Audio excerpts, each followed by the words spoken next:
Paano mo bibitawan ang taong minahal mo ng matagal? Kung parte na siya ng buhay mo, ng routine mo, at minsan ng pagkakakilala mo sa sarili mo. Alam mo ba kung bakit ang hirap i-unlove ng isang ex? Hindi dahil siya lang ang binitawan mo, kundi pati yung future na inakala mong makakasama mo siya. At paano mo talaga ginagawa yun? May mga taong hindi naman natin gustong mawala pero kailangan nating bitawan. At minsan, yun ang pinakamahirap tanggapin. Hindi dahil hindi mo alam na tapos na. Alam mo. Hindi dahil alam mo ay hindi dahil hindi mo alam na kailangan mo nang umalis. Alam mo rin, ang mahirap ay yung puso mo ay hindi pa sumasabay sa desisyon ng isip mo. Kaya ang tanong ngayon, paano mo ba talaga binibitawan ang taong minahal mo? Paano mo siya i-unlove? At posible ba talagang dumating sa point na maalala mo siya nang hindi ka na nasasaktan? Hi everyone! Welcome back po ulit sa The Ursa Diaries. Alam mo, isang misconception tungkol sa moving on. Akala natin, kailangan nating kalimutan yung tao. Hindi. Hindi mo kailangan burahin ang isang tao sa memorya mo para masabing naka-move on ka na. May mga taong naging malaking parte ng buhay natin. May mga memories na hindi naman natin kayang burahin. May mga lugar, may mga kanta, pagkain, dates, jokes, na kahit ayaw mo, minsan bigla mo pa ring maaalala. That's okay. Para sa akin, okay lang yun. Moving on doesn't mean forgetting.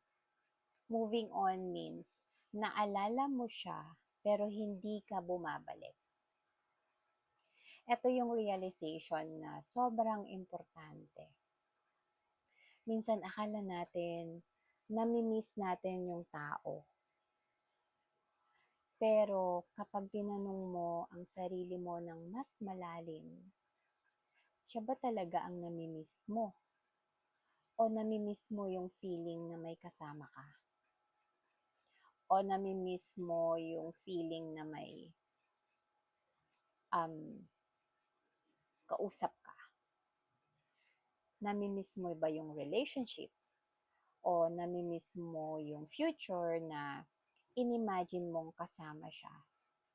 Kasi minsan, hindi yung tao ang mahirap bitawan.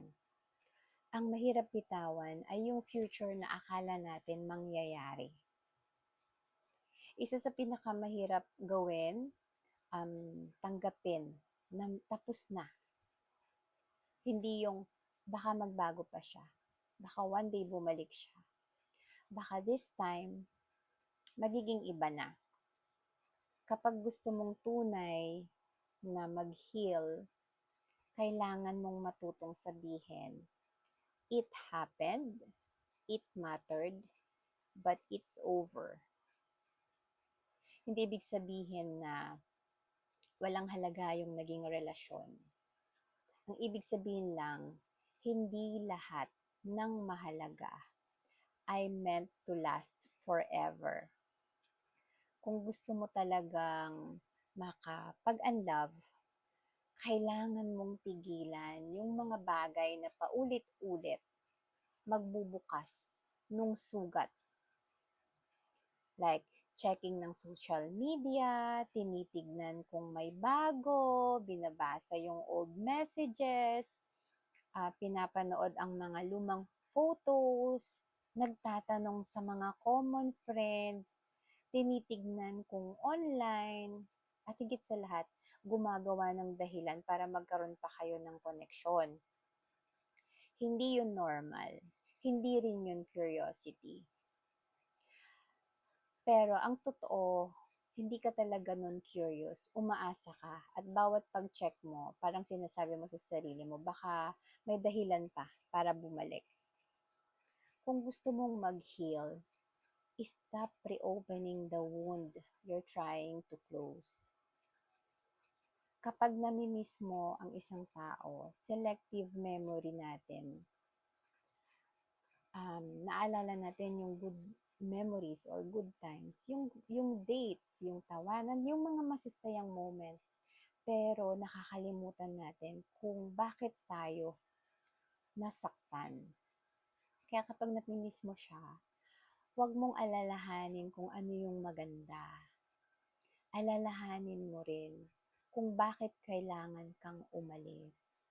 Hindi para magalit, hindi para maghiganti, hindi para sirain siya.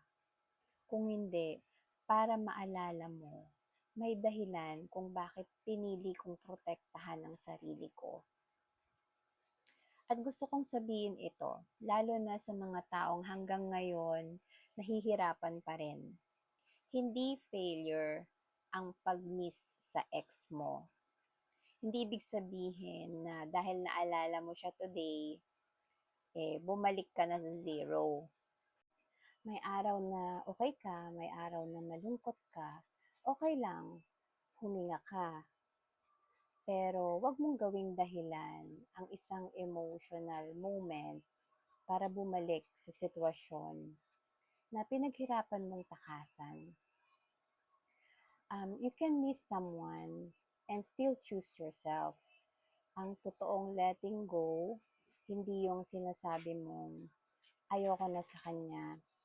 Minsan, mahal pa rin, pero sinasabi mong, mahal ko siya, pero hindi na ako babalik. That's strength.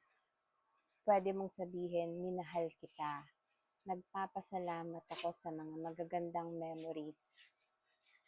May mga bagay akong natutunan sa atin, pero hindi na ito yung buhay na gusto kong ipagpatuloy. And then, you let go. Who you are without him or her, ito siguro yung pinakamalaking tanong. Kapag matagal kayong magkasama, minsan nakakalimutan mo kung sino ka nang wala siya. Kaya ang moving on, hindi lang tungkol sa pagkawala ng isang tao. It's also about finding yourself again. Kung may isang bagay akong gusto kong tandaan sa episode na ito yun. Hindi mo kailangan kamuhian ang taong minahal mo para bitawan siya. Hindi mo kailangang burahin yung memories. Hindi mo kailangang magpanggap na walang nangyari. At hindi mo kailangang hintayin na mawala muna lahat ng feelings bago ka magpatuloy. Minsan, you let go while you still care. You walk away while you still love. And slowly one day, mapapansin mo na hindi mo na siya hinahanap, hindi mo na kailangan malaman kung nasaan siya. Wala nang kailangan i-check. Hindi mo na kailangang bumalik sa past para lang maalala kung sino ka. Because finally, you have a life you're choosing to live. At doon mo maiintindihan, hindi pala kailangan na i-unlove siya completely. Kailangan ko lang matutunang mahalin ang sarili ko ng higit kaysa sa relasyon na hindi na para sa akin. This is the Ursa Diaries. Ako si Ursa, and this is another chapter of learning to choose myself, to choose ourselves. Tandaan, every ending is the beginning of a new chapter. God bless po!